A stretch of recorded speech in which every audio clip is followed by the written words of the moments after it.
Alright everybody, welcome back to yet again another video. Today we are talking about the 2022 NHL Draft Recap. Now we're going to split this off into two different sections, Day 1 and Day 2. Day 1 will include all 32 picks in the first round and all the trades that happened in the first round, and then Day 2 will include all the trades that happened in the second round. So, brace yourselves here. It's going to be probably a pretty long video. If you're new to the channel and you are new to some of these draft type videos, make sure to leave a like and the subscribe button down below. I would greatly appreciate it.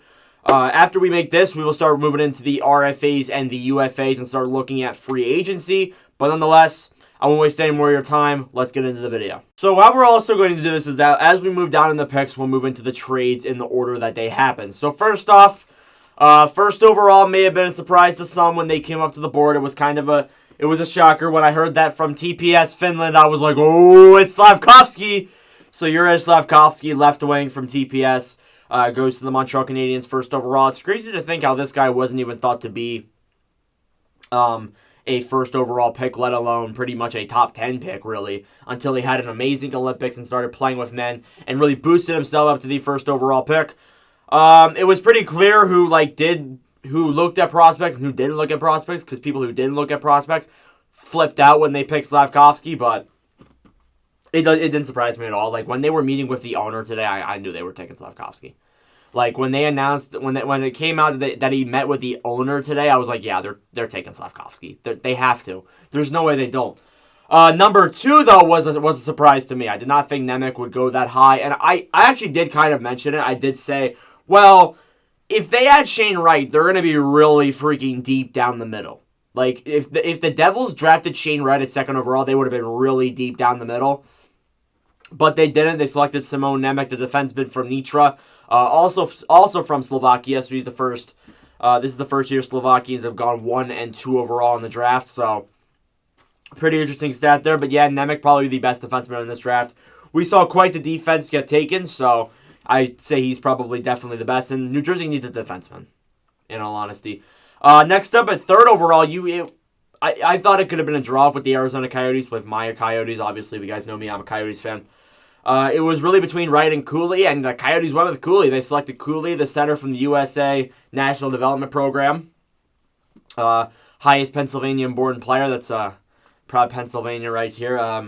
Kulich, great center, has a lot of potential with the Coyotes. I would love to see him play with Dylan Guenther. And then Shane Wright drops to number 4 to the Seattle Kraken. Nobody really expected that. Nobody that I knew had Wright that low. I saw Wright as low as 3rd, but I nobody had him going 4th. So I think the Kraken probably got a steal here in Shane Wright, although Wright definitely has something to prove here. He's from Kingston, obviously, so Wright should be good for the Kraken. 5th overall is Cutter Gauthier, left wing from the USA U18 team. He looks like a Flyer, so it makes sense he went to the Philadelphia Flyers. I like this a lot. Improves their top 6 dramatically, and he could be good on that second line or first line there with Sean Couturier. Next up, Columbus took David Jiricek, 6th overall, arguably the second best defenseman from Plzeň in the Czech Republic. Jiricek needs some time to improve, but I think he also is NHL ready. He's more NHL ready than Simon Nemec. But I like Jiricek a lot. And then 7th overall went Kevin Korchinski to the to Chicago Blackhawks. Sorry, they acquired this pick from the Senators in the Alex DeBrincat trade. Defenseman there from the Thunderbirds. Haven't heard too much from him, but I've heard he could be a solid top 4 potential defenseman. And then we had some trades. I'm a little bit late on these, actually. It happened after the 3rd overall pick. But I knew I would forget. Between Montreal and New York, the first trade that happened was Montreal acquired the 13th overall pick from the New York Islanders in exchange for defenseman, Alexander Romanov, and the 98th overall pick. And then Montreal flipped that 13th overall pick to Chicago in favor with the 66th overall pick for forward Kirby Dach. So Montreal ended up pulling out Kirby Dach. The Islanders got Romanov in the 98th overall pick, and the Blackhawks got the 13th overall pick and the 66th overall pick out of that deal. So, moving on to the 8th overall pick. That was Marco Kasper going to the Detroit Red Wings. Straight out of Rogel. I like that pick. Kasper, I think, is a very solid center. Probably the 3rd best center in this draft. I like him a lot. Next up, the Sabres took Matthew Savoie, 9th overall from the Winnipeg Ice. Savoie, I've talked about how he's a little bit shorter in length. I said that. I said he's a little bit shorter than some of the players in this draft, but I still think he has potential to be a really good forward. He still holds the capabilities. After that was defenseman Pavel Mintyukov, went to the Anaheim Ducks 10th overall from Saginaw. There was a concern of whether Russian players would be taken higher, but Mintyukov would be here in the USA, so he wouldn't be in a worry to go to Russia. So Mintyukov going to the Ducks. They needed a defenseman to play with Jamie Drysdale, so the blue line improves. Next up, the Coyotes traded up to the San Jose Sharks. They traded the 11th overall pick to the Coyotes in exchange for the 27th overall pick, the 34th overall pick, and the 45th overall pick. Notable thing here with the Sharks, we saw a lot of tributes to Brian Marshman, and then at the beginning of the draft, we also saw tributes to Lafleur and Bossy. So we saw a lot of that last night. So the Coyotes took with the 11th overall pick. They selected Connor Geekie. They traded up for him. He's a center from Winnipeg, so the Coyotes get 2 centers out of this draft. I like Geekie. I think he's a little bit tall and needs to improve on his skating, but I think he still has some of the capabilities to be a really solid NHL center, so I like that pick as well. At 12th overall, the Columbus Blue Jackets, with their second pick, selected Denton Mateychuk, defenseman from Moose Jaw. Interesting defenseman there. Haven't heard too much from him. Chicago, they traded up in the draft as well. They traded up in the draft for this pick to acquire Frank Nazar, center from the USA U18. I've talked about Nazar and said that he's probably one of the most underrated players in this draft, and I stand by that. So I think Chicago, walking out of this with 3 first-round picks and 3 pretty solid prospects, I think is very good for him, and I think that's definitely something to move in the right direction with. And I think Nazar is probably their best as of right now. He did drop surprisingly. Next up, at Winnipeg at 14th overall, they took Rutger McGroarty. What a name, by the way. He's a right wing from the USA U18 team. A lot of USA U18 guys. We see that every year. But Rutger should have a lot of potential with the Jets. Vancouver at 15th took Jonathan Lecker-Mackey, right wing from Djurgården. We saw a lot of Djurgården picks tonight. Djurgården was a big powerhouse for hockey in this draft, but Lecker-Mackey actually dropped a lot lower than I thought he would. I figured he'd go around 11th overall, but 15th to Vancouver, I'd say that's a pretty good deal. 16th overall was the Sabres, but that was the pick for the Vegas Golden Knights in the Jack Eichel trade. They acquired Noah Ostlund from that, the center from Djurgården as well. So Ostlund looking like a solid forward there as the Sabres continue to stack up in prospects. I would imagine this team's going to be hella young next year. Hella young and hella good. Next up, Nashville, number 17. They took Joakim Kemell, right wing from JYP. I'm surprised he dropped this low. I figured Kemell would go top 10. I had him in my mock draft. I think exactly number 9 to Buffalo, so he dropped almost 10 spots. Dallas at 18 took Noah Bichel, from a defenseman from Leksand, so interesting defender there as well. Dallas does need those, as John Klingberg's obviously on the way out. Minnesota, number 19th, took Liam Ohgren with the Kings pick that they acquired from the Kevin Fiala trade. He's also from Djurgårdens in Sweden. So Noah Ohgren looking solid there as well. The Capitals at 20th overall took Ivan Marichenko, a left wing from Omsk-Kala in Russia. Marichenko has an amazing story. He was diagnosed with a disease and then came back and played.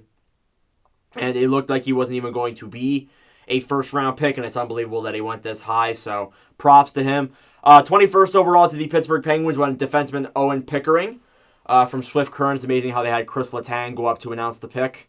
I thought that was pretty cool. Anaheim at 22nd overall, they took Nathan Gaucher with Boston's pick, a center from the Quebec Ramparts, looking like another solid center there to improve the top 6 in Anaheim.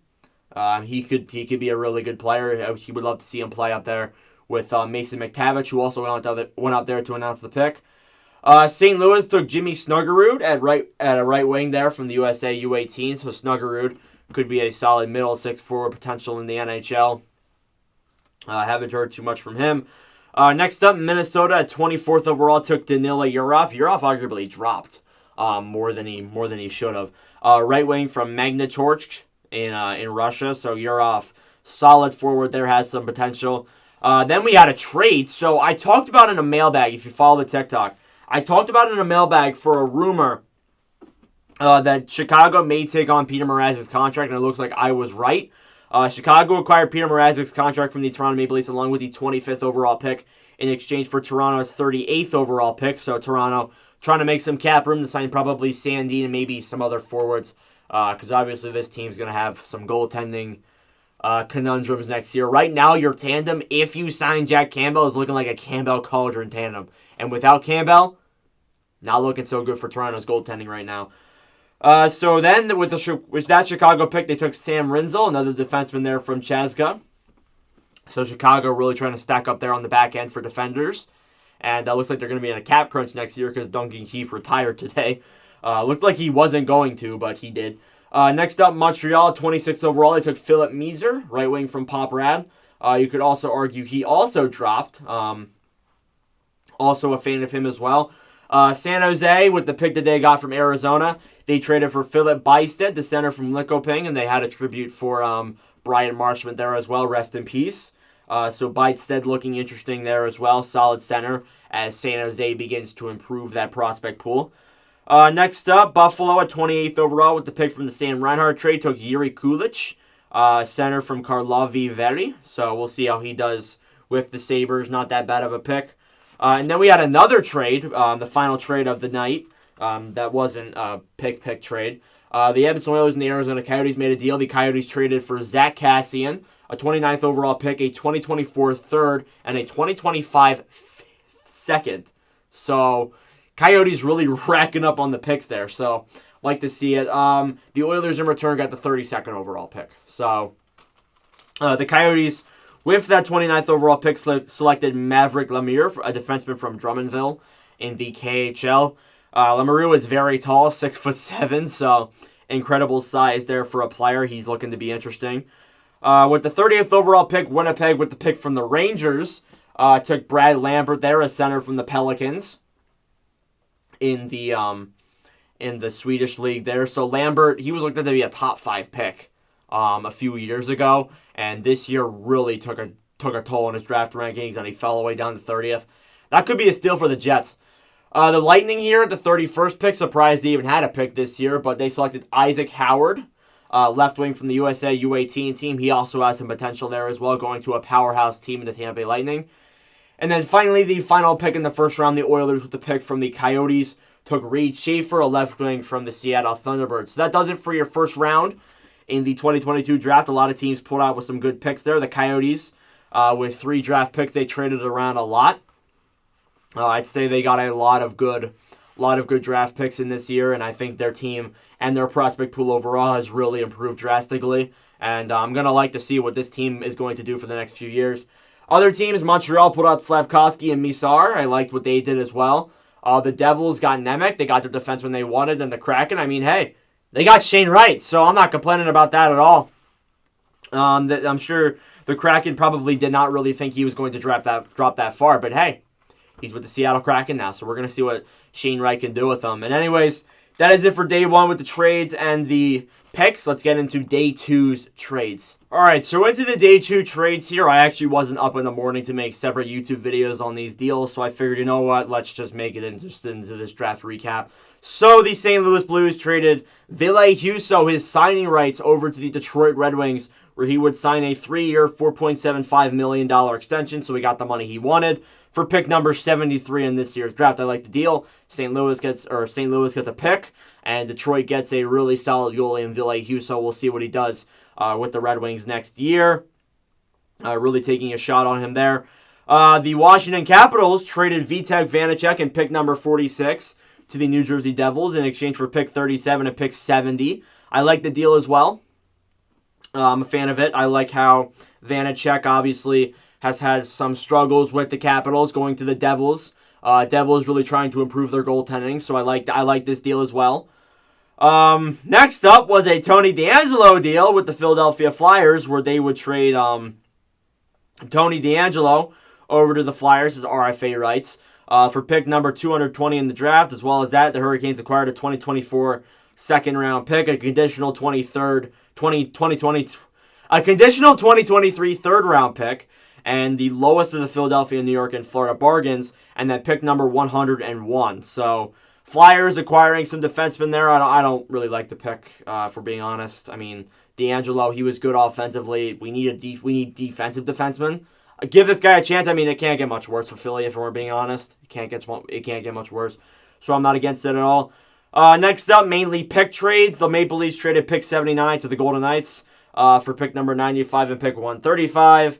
The Lightning traded pick 102 and 169 to the Kings for pick 86. We won't make graphics for those because they're not big deals. The Kraken acquired pick number 91 from the Bruins for pick 117 and 132. The Coyotes traded pick number 2023 third, which is Dallas's pick, to the Chicago Blackhawks for pick number 94. And then we had a player trade. So the San Jose Sharks traded John Lehner, the 2023 third-round pick, to the Nashville Predators in exchange for Luke Kunin. And then I think that did it for the trades. I think that was it for all the trades today. Yup. So that does it. That pretty much concludes the 2022 NHL draft. Let me know your thoughts down below in the comments. It was a big draft full of a lot of controversy, I'm sure. But anyways, that'll do it for me. Thank you all very much for watching. For Ice Porsley, I really do appreciate it. Make sure to subscribe down below if you're new. Tomorrow we will get into the UFAs, and then on Sunday we'll get into the RFAs, and then on July 11th we'll make our free agency predictions. So we still have some content coming here for the YouTube channel. But anyways, that'll do it for me. Thank you all very much for watching. For Ice Porsley, I really do appreciate it. Make sure to subscribe down below if you are new. And anyways, that's it for me. I'll see you guys in the next video. Adios.